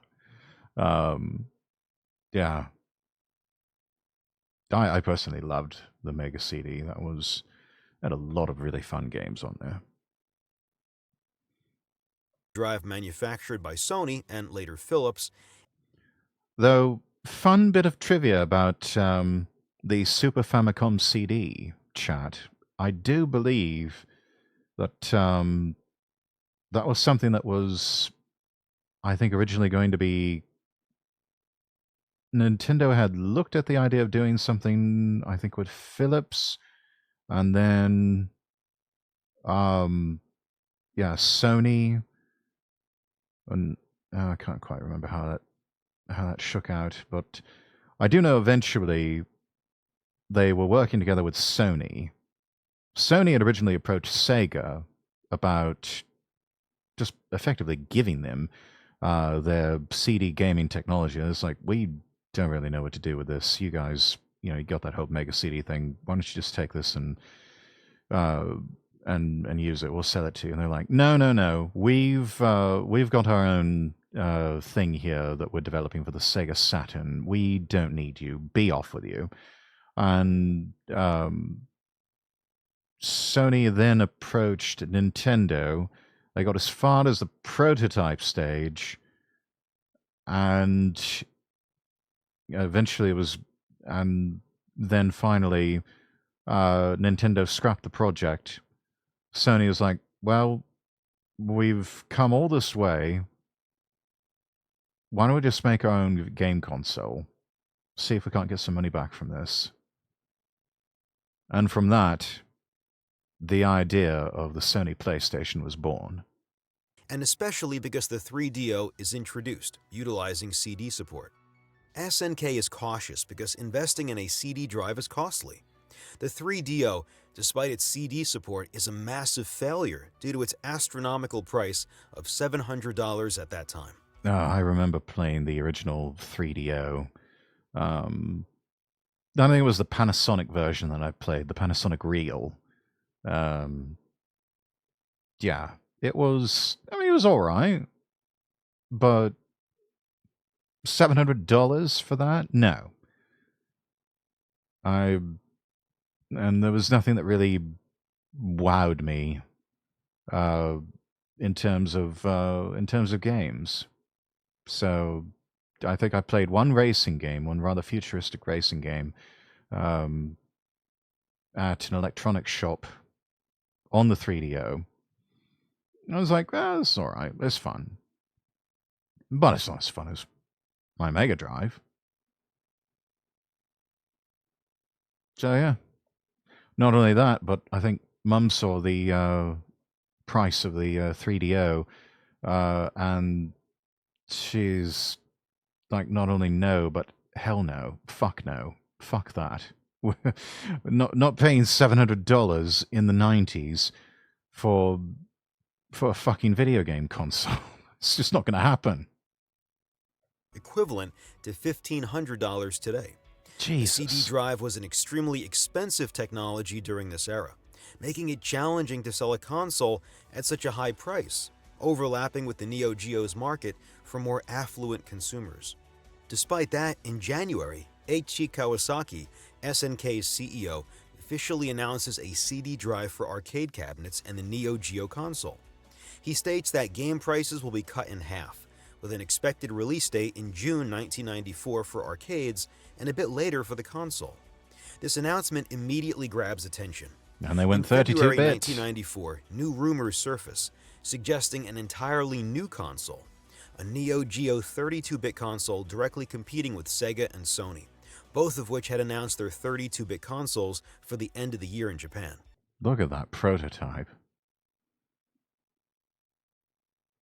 That looks like a VCR meets a linear tracking turntable. The Neo Star. That does look futuristic. That almost looks like something out of Blade Runner or Cyberpunk. That does look cool. If they had made that, I probably would have bought that. That looks cool.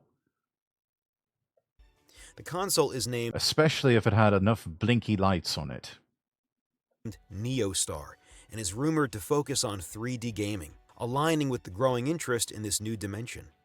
The original Neo-Geo, which was groundbreaking at its release, isn't as impressive 4 years later, both the console and the arcade cabinet. It becomes challenging to justify its price and the cost of its games compared to competitors. At the Tokyo Toy Show, where everyone expected to see SNK's monstrous new console, the Neo Star, with all the innovations it was supposed to bring, SNK surprises everyone by presenting a new console. The Neo-Geo CD is finally here. After years of rumors, nobody believed it. And check out the controller for that. Looks suspiciously like a Super Famicom controller, doesn't it, chat? 4 buttons. Looks like kind of a clicky jog stick or something like that. But yeah, gone are the days of the big, bulky arcade stick. But there it is for everyone to see. However, excitement quickly fades as people realize that it's not an entirely new console, but just a new version of the Neo-Geo that uses a CD drive. This has nothing to do with the hypothetical Neo Star. Moreover, most of the showcased games are titles already released on the Neo-Geo quite some time ago. SNK promises RPGs on the console, a genre incredibly popular in Japan that dominates the scene, but is notably absent on the Neo-Geo. This new version clearly targets a broader audience than the original, with lower prices, a smaller controller more suitable for home games, with a smaller joystick. SNK promises a more diverse range of game genres beyond just fighting games, with a list of 25 games planned for the console's launch and significant promotional efforts. And at the same time, SNK releases 2 new games that put the company back in the spotlight.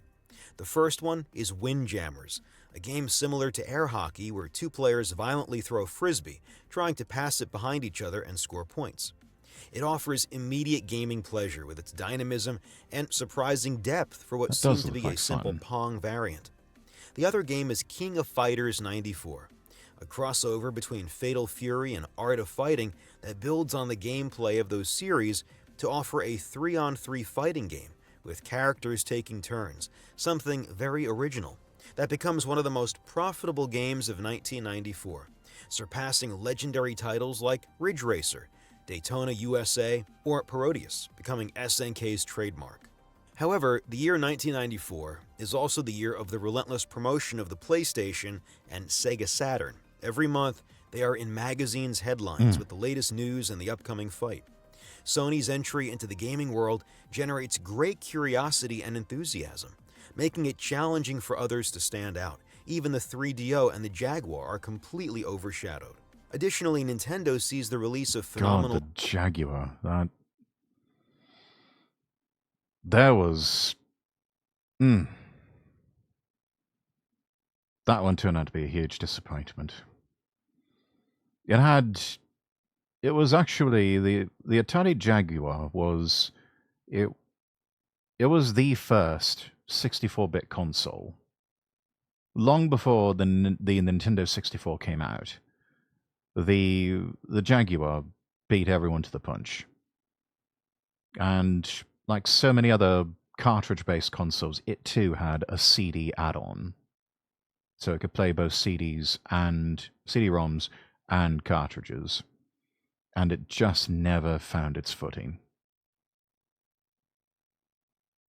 There was one point I was in an outlet mall, and to this day, I regret not taking the opportunity to purchase an Atari Jaguar on sale, clearance priced actually, for $50.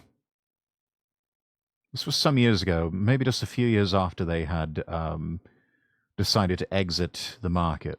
And so all of their consoles were clearance priced. And I passed it up.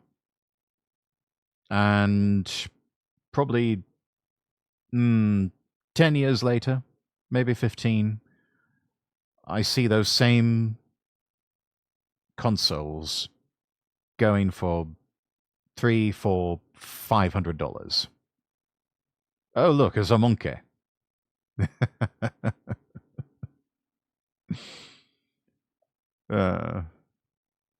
So yeah, what could have been? Could have had myself an Atari Jaguar for super cheap. games on its console in '94, including the impressive Donkey Kong Country, Final Fantasy VI, Super Metroid, Killer Instinct, Super Mario All-Stars, Dragon Ball Z, Fire Emblem, Mega Man X. These 3 giants are omnipresent in '94. And remember, the Neo-Geo was released at a time when the NES was at the end of its life but still dominated the market, making it much easier to gain media attention. Now, as their console targets a much broader audience, they need to make themselves known to the general public. They are Getting fully better aware and of better. this, so to promote the release of the Neo-Geo CD, SNK will do something quite original. They will organize a tour, the Neo-Geo CD Live Tour, in the 6 largest Japanese cities, Sounds like a rock showcasing the concert. console, letting people try it weeks before its release. Oh, Spectre, thank you for the hydrate and stretch. I can stretch, but unfortunately, I don't have anything to drink. I really need to fix that. Yeah, I'll go grab something here in a minute. We're almost done here. Rex, favorite game. Addy, hello. My favorite... I've got several favorite games of all time. Sonic 1 through 3, Sonic and Knuckles, pretty much everything all the way up to the Sonic Adventure titles. The Metal Gear series, the Shenmue series of games, the Yakuza series of games, the Mass Effect trilogy.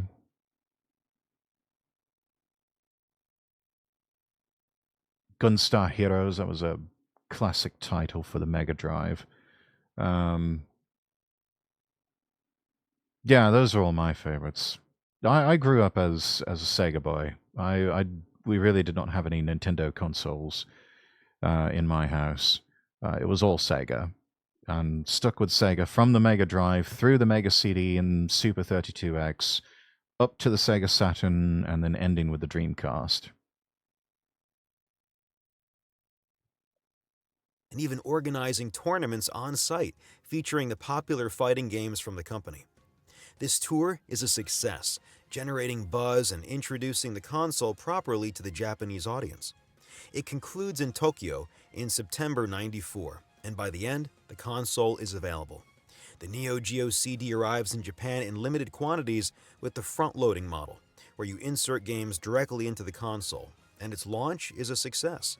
All 30,000 units produced are sold on the day of release. Only Which 30,000. is understandable after years of anticipation for this console and its games that were too expensive.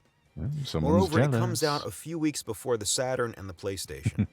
After these 30,000 units, SNK replaces the front-loading design with a top-loading one, where you insert the game on the top of the console, similar to the PlayStation, because it's cheaper to produce. Shortly after its Japanese release, it is available in some European countries through certain reselling companies. In France, it's still Guillemot International, which quickly offers this new, cheaper version with much more affordable games. In the UK, it's the same. It becomes available quickly through a company called New Generation, created for this purpose, and its release is also met with some success.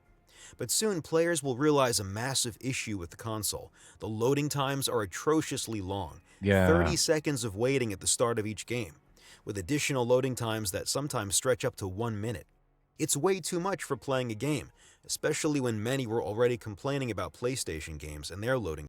Yeah, the read speeds on the Neo Geo CD are colossally slow. I mean, I think I would guess that they're still using tech from like the first few generations of CD players for music, which is, I mean, yeah, it was atrocious. 30 to 60 seconds. That's even today, that's unacceptable for anyone. Times. For the Neo Geo CD, where it's more than double the time for a more expensive console. So why does the Neo Geo CD have such long loading times, even longer than those of the Saturn and the PlayStation? Well, to make it compatible with previous games developed for the cartridge format, SNK had to add a considerable amount of RAM, 7 megabytes, whereas the PlayStation and the Saturn only have 2 megabytes. However, RAM was quite expensive at that time, quickly driving up the cost of the console. To keep the cost from soaring, SNK decided to use a single-speed CD drive, unlike other consoles that Yep. had double-speed CD Single drives, speed, which are called twice it. as fast at loading data. Journalists were already discussing this during the initial presentation at the Tokyo Toy Show, but SNK reassured them, stating that loading times would be shorter in the final version of the console, which turned out to be false. At the same time, SNK decided to censor the blood in its games, driving many people crazy. We're in the post-Mortal Kombat period, and all the controversy it caused in the United States, leading to the creation of the ESRB. SNK took precautions to remove blood from its games, but the console was targeting adults who were very disappointed with this choice and made it known. SNK was forced to Yeah, they're adults. They know that there's such a thing as blood and gore and violence. They get it.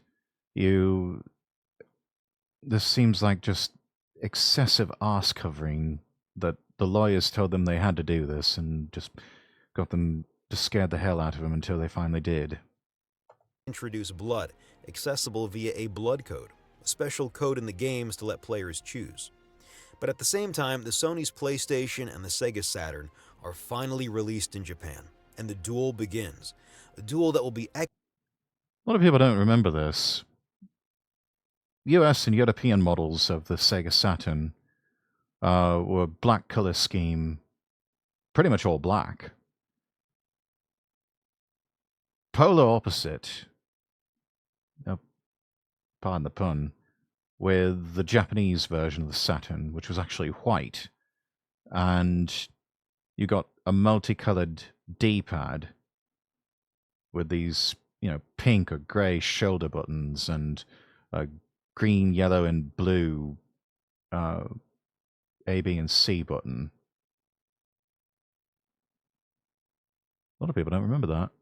Echoed worldwide, completely sidelining other consoles. Oh yeah, and then the first generation of the Sega Saturn, at least in Japan, had that grey and blue color scheme.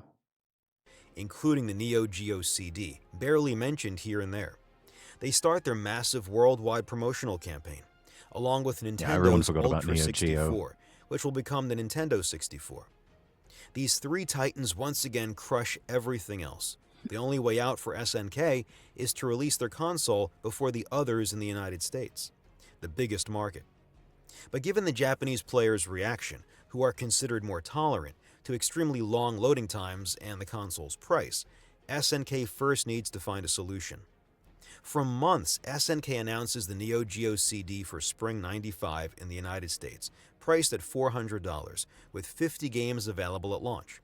However, throughout the year, at every trade show, the release date is pushed back again and again, eventually arriving in October '95 in the United States.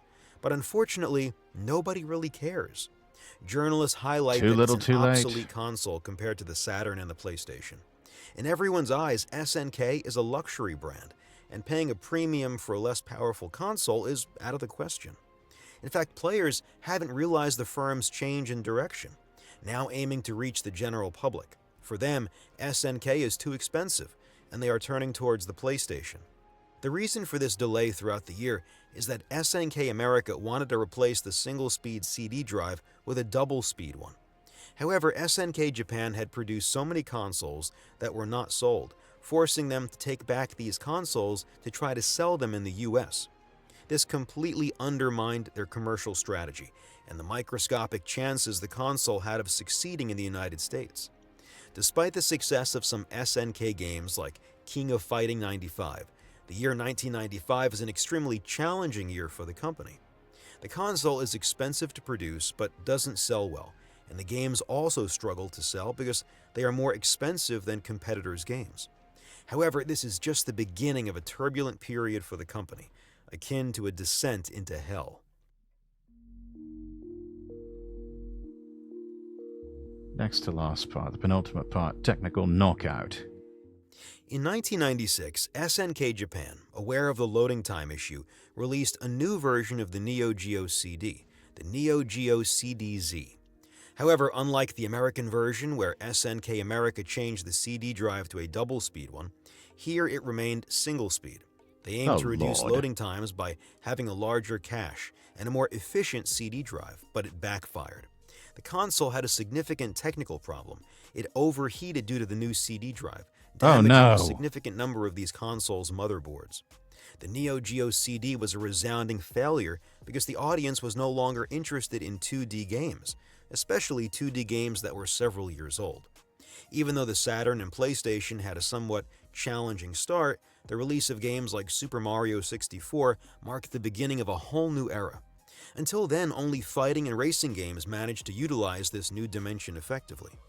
The arrival of Mario 64 provided many developers with the keys to adapting to this new dimension, including automatic camera angles, movements, and level design. By the end of 1996, excellent 3D games started coming out, justifying the 3D dimension that had seemed like a gimmick for many game genres before. And SNK hadn't anticipated this shift.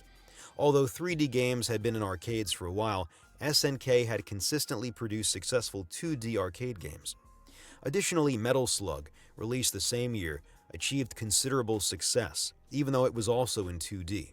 They didn't expect the sudden rejection of 2D games by the public, who saw the company and the Neo-Geo as outdated. Moreover, the selling point of faithfully adapting arcade games, which was crucial for Neo-Geo consoles, became irrelevant. Both the Saturn and the PlayStation had outstanding adaptations of arcade games, such as Virtua Fighter 2, Sega Rally Championship, Ridge Racer, and Tekken, making them some of the most popular arcade games of their time. The final blow came from the Nintendo 64, released at only $200, as it didn't have an expensive CD drive. Sony and Sega matched this price by selling their consoles at a loss. These consoles were half the price of the Neo Geo CD. SNK decided to set. It's the same thing with printers. Very often the printers themselves, much like video game consoles, the manufacturers will sell them at a loss because they know that they can make up the difference with the sale of the games themselves. Or in the case of printers, ink cartridges. Set aside the Neo Geo CD and start from scratch to re-enter the market. They attempted to catch up by designing a new 3D arcade cabinet. The process took over a year. The cabinet was released in September 1997 with two games, Samurai Showdown 64 and Fatal Fury: Wild Ambition. Despite being visually impressive for its time, these games failed to capture everyone's interest. Players were tired of fighting games, especially outside Japan. Within Japan, the competition was incredibly fierce, with Virtua Fighter 3, Tekken 3, X-Men vs. Street Fighter, and Street Fighter 3 being the top earners. Surprisingly, SNK's most successful games of the year were 2D fighting games like Samurai Showdown 4, Real Bout Fatal Fury Special, and King of Fighters 97. SNK was at a loss. On one hand, they had invested a considerable amount of money in the Hyper Neo Geo 64, and they needed to recover some of the investment. On the other hand, the games were not performing well, so they ultimately decided to abandon it and focus on what worked best for them, 2D fighting games. Ironically, the genre of fighting games collapsed at the end of the 90s. No SNK games were present in popular arcade games in 1999. Wow. The only I don't know, they kept leaning into their strengths maybe a bit too much. And they just kept playing the hits over and over and over again until there was nothing left, until people just got tired of it and went home. fighting games present were Street Fighter 03 and JoJo's Bizarre Adventure, neither of which were the most popular, and the arcade market was shrinking every year as players increasingly favored home consoles. In parallel to all of this, SNK embarked on another project, focusing on portable consoles. Oh, I At the end remember of these. 1998, SNK released the Neo-Geo Pocket in Japan.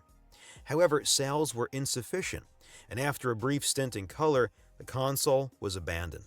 SNK found itself in significant financial trouble. It's a pity because the Neo Geo Pocket Color was actually it was a fairly decent portable console.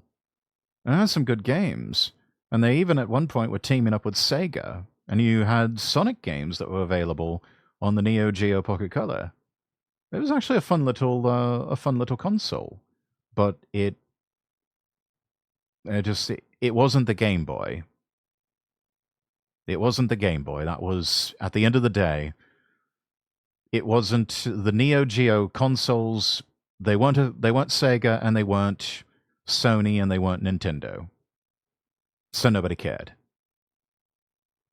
And certainly the press didn't care.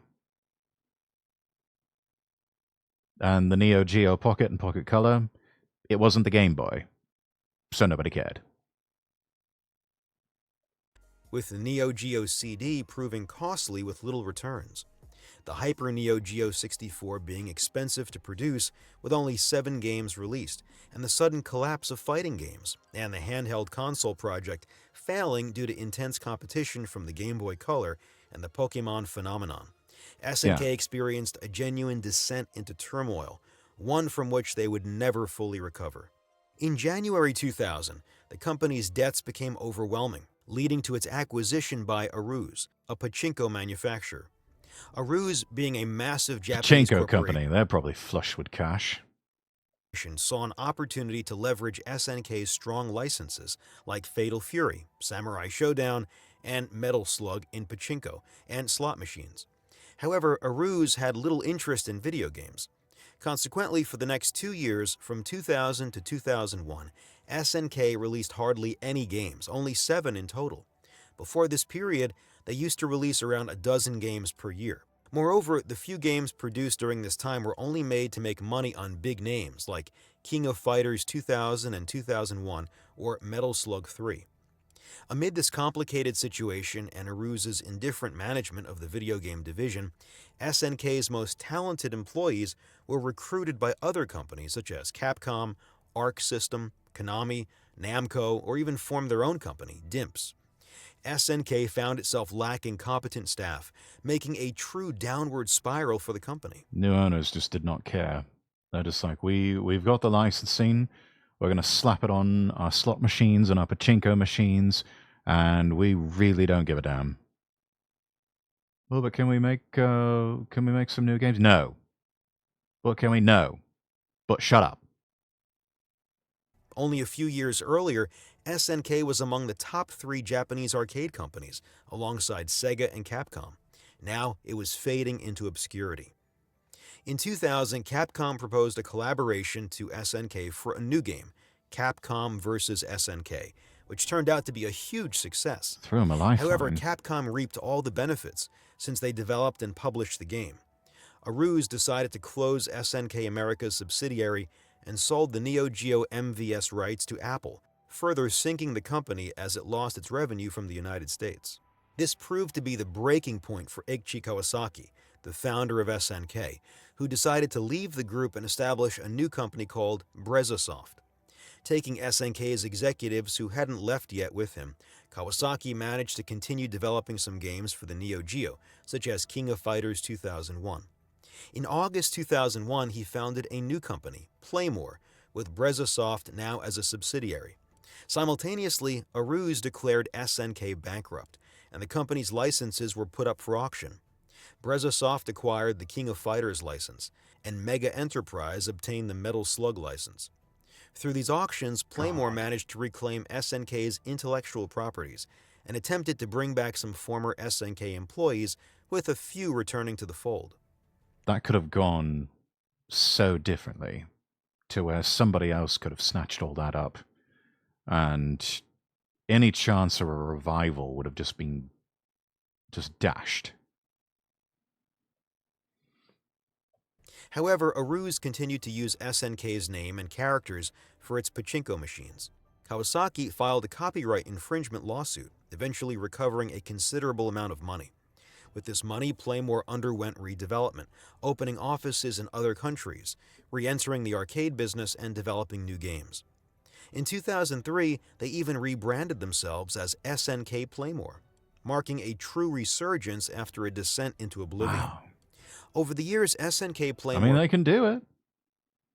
They own the catalog, they probably own the trademark and the rights to the SNK name. Why not?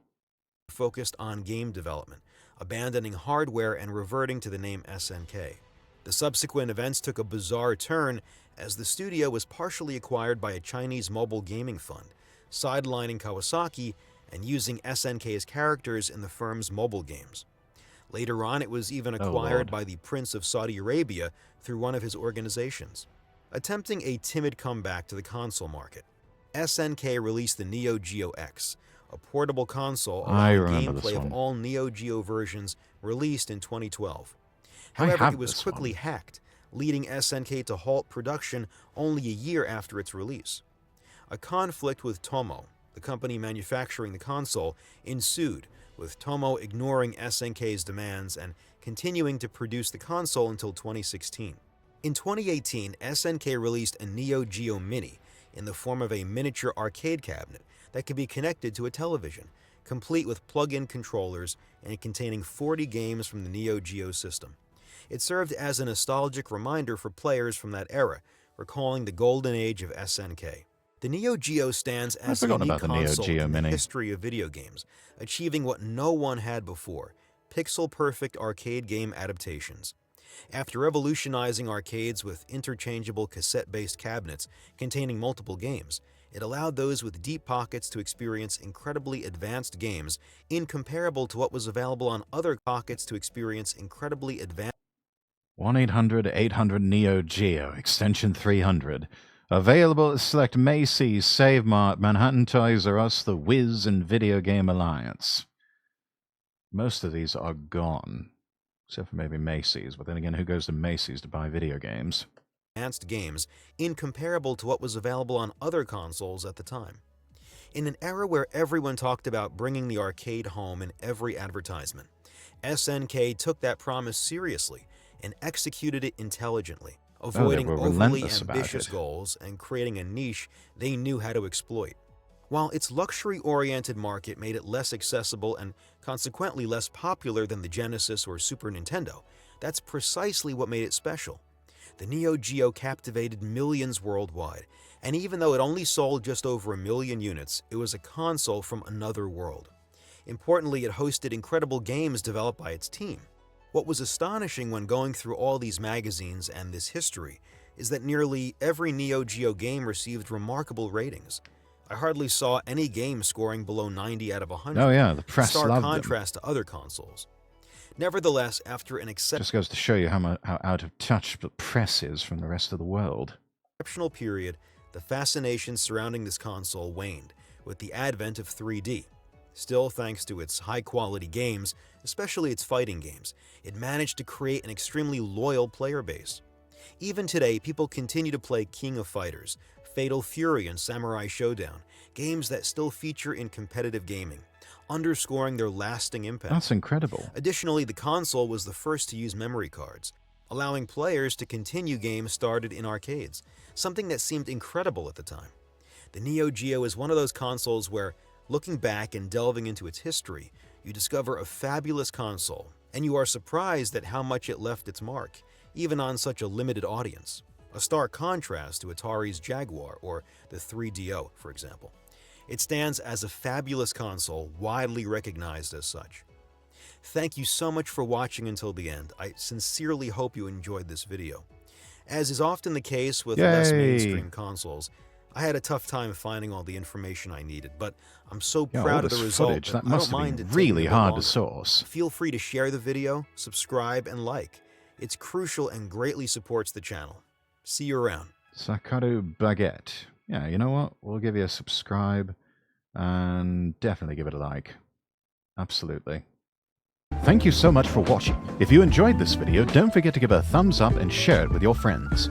Subscribe to the channel and click the bell icon so you never miss an update. If you have any thoughts, questions, or ideas for future videos, drop them in the comments below. I'd love to hear from you. You can also follow me on Twitter @LordRexworth for more updates and behind-the-scenes content. And if you want to support the channel, check out my Ko-fi or Throne pages. Links are in the description. Finally, be sure to visit LordRexworth.com and follow me across all platforms. That's LordRexworth.com. Until next time, I wish you all the best, and God bless.